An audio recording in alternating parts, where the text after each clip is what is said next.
Hi, I'm Christina Watts, a Prince George multimedia artist, and welcome to Just Paint It. Today we're going to paint my favorite painting, a city scene. So let's get started.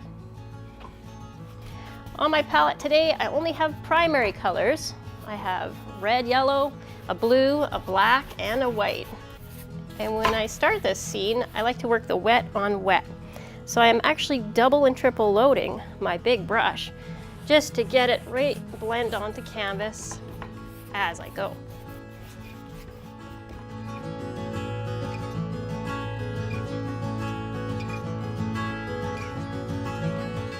All right, that looks pretty good.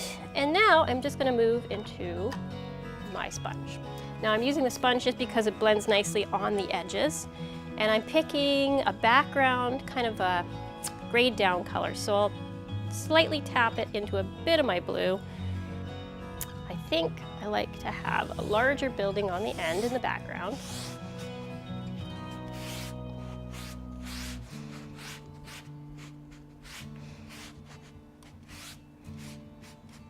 Now I remember these ones are going to be in your background, so keeping them faded and just sort of hazy is what you really want to get out of this hazy look.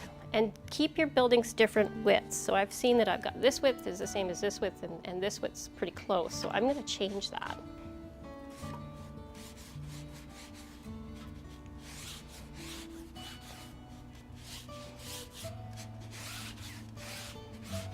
You'd be surprised how quick and easy this one is. Now, a lot of people steer away from buildings because they think that they're really hard, but they're really just a bunch of shapes. When you can start seeing shapes, you can start painting your shapes.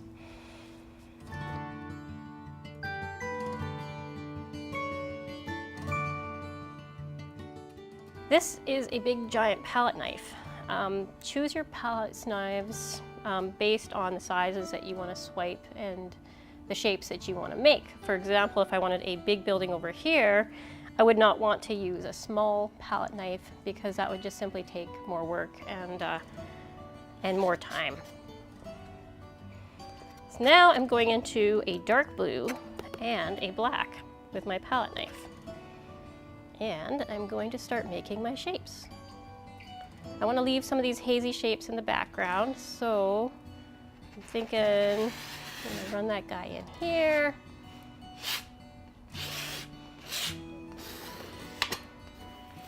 Start sliding them over.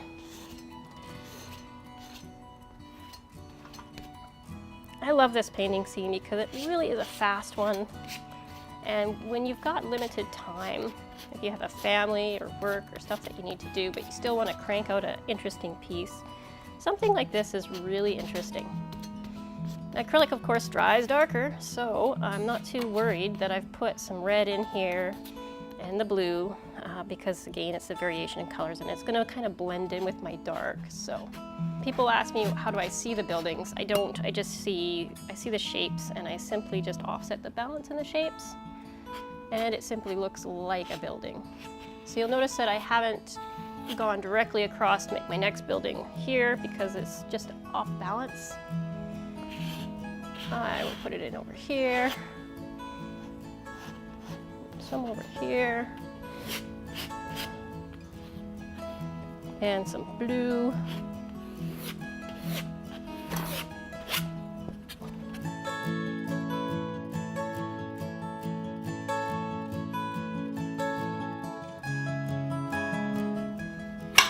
It's funny how these paintings go through their little awkward stages, and people think, oh no, that's not going to work out, it's just all wrong.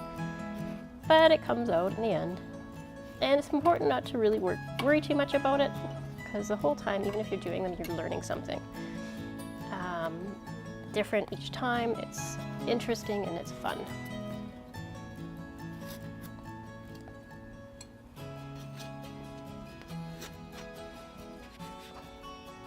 Now I'm just going to switch to this other side for a quick sec so I can get a few straighter edges in. And it's okay to leave some of the light shining on the buildings. It actually adds more interest. Plus, if you notice, light bounces around. So if you hit it on the tops of these buildings, it's totally good. Then I'm gonna take some red, a little bit of the white that's moved into the red up here. And I'm going to start sort of defining a few spots that would make for maybe the storefront and windows.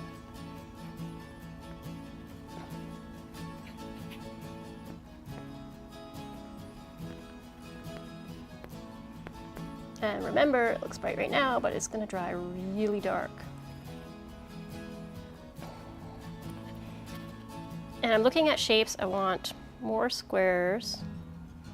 And I'm looking at the way that the road's going. So if the road's going this way, I'm gonna stay with the road until I hit maybe the corner piece, in which case I'll angle myself out.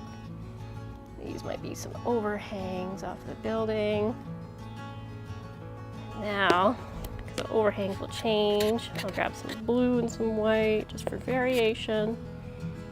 And I want some different colors up here.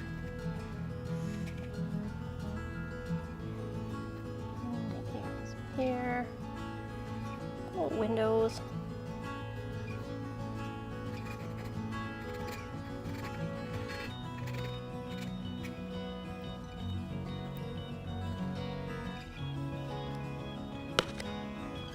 Throw some more yellow on here. Now, if you put one color in one spot, you need to put it in another spot. That is important. Just because the eye always wants to look around for that color. And that's why actually starting with a limited palette is a good idea, because it's easy to kind of control that. And I have one other fun tool. I've used it on the guitar, and that's this one, and this one makes quick work of windows. So because of the blade, it's got tiny little jut outs. And this is the one that I will use to make windows.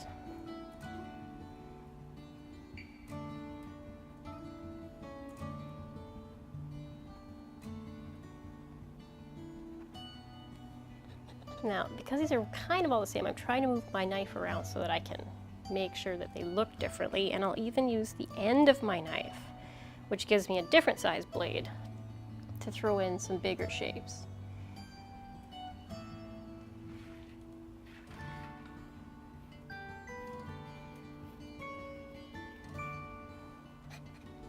And you can finick with this for forever. You can walk away and come back and see another shape and then work towards that. You can do all kinds of interesting things.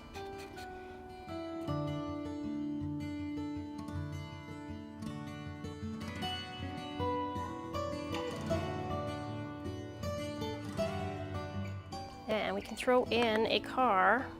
The car is going to be interesting. That's generally the hardest part I find for this, because it's getting the size of the car on the street.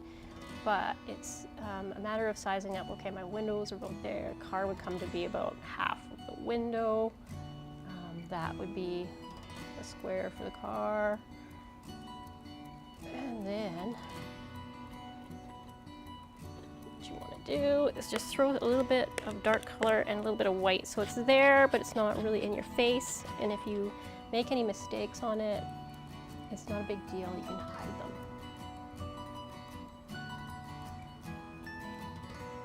And because cars have headlights, we're going to put a little headlight in there. And we're going to use a little brush to wiggle it out.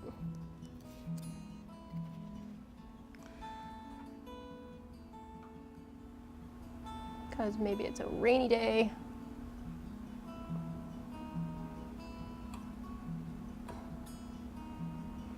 And I'm really just putting in some more lines here. Trying to give it a little bit more definition, take away some of that bright yellow. And that's pretty much your car. And you can clean it up more if you want to. One other thing that a car has underneath it is a shadow. Now it's already dark under there, but just giving it a little bit of different color under there will kind of ground it more. And they also have headlights in the back, so let's put a little bit of trailing headlight in the back.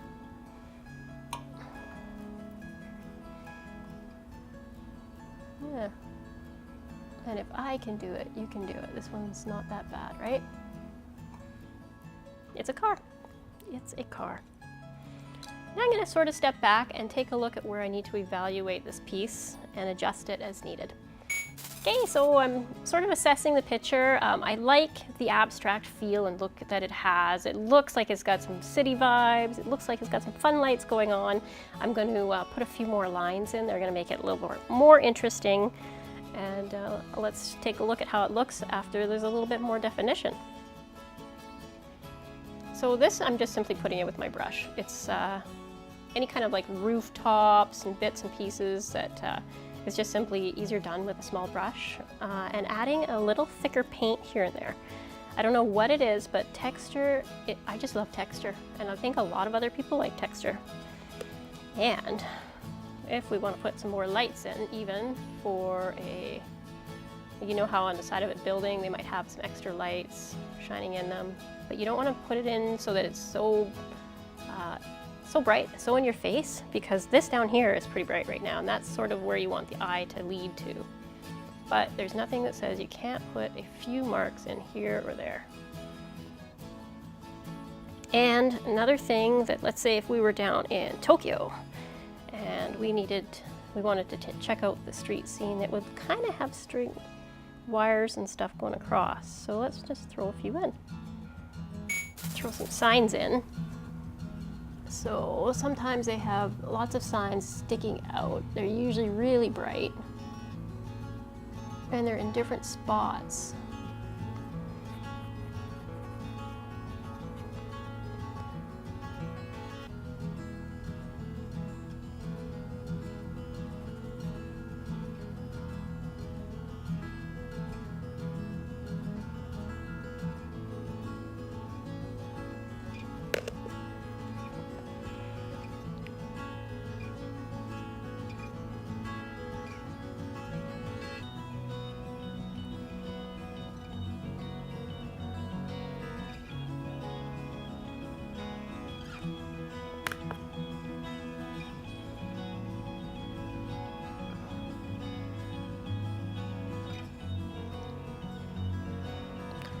I feel like this needs to be a square.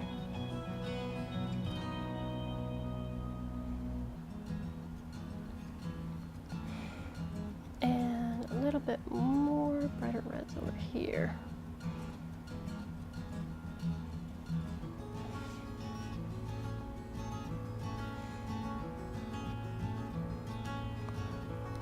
And we'll work a little bit on these sidewalks, because obviously it's mostly road and not sidewalk at this point.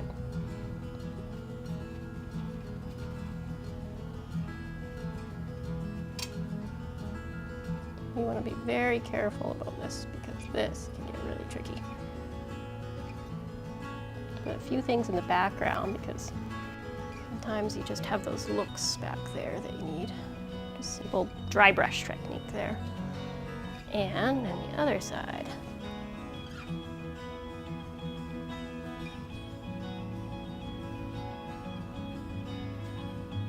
Now, sidewalk might be a little bit lighter, so I'm going to add some white on it.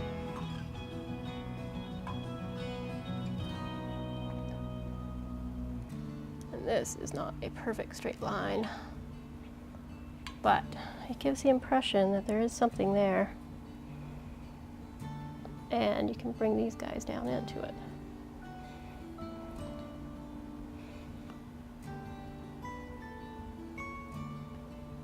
Now, a window is pretty easy. Windows are really just, I find that they're black with a little bit of white squiggled through them. So, if I wanted that to be a window, I would simply make some reflections there. And here too, in this kind of a painting. This is by no means meant to be a directly realistic painting.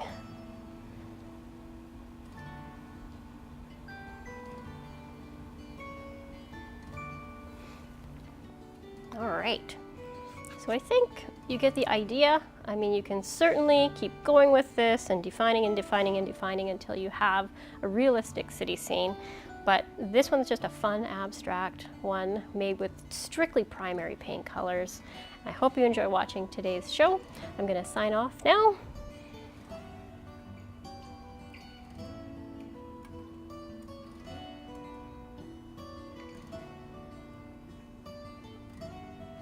And you have yourself an artful day. Thanks for watching.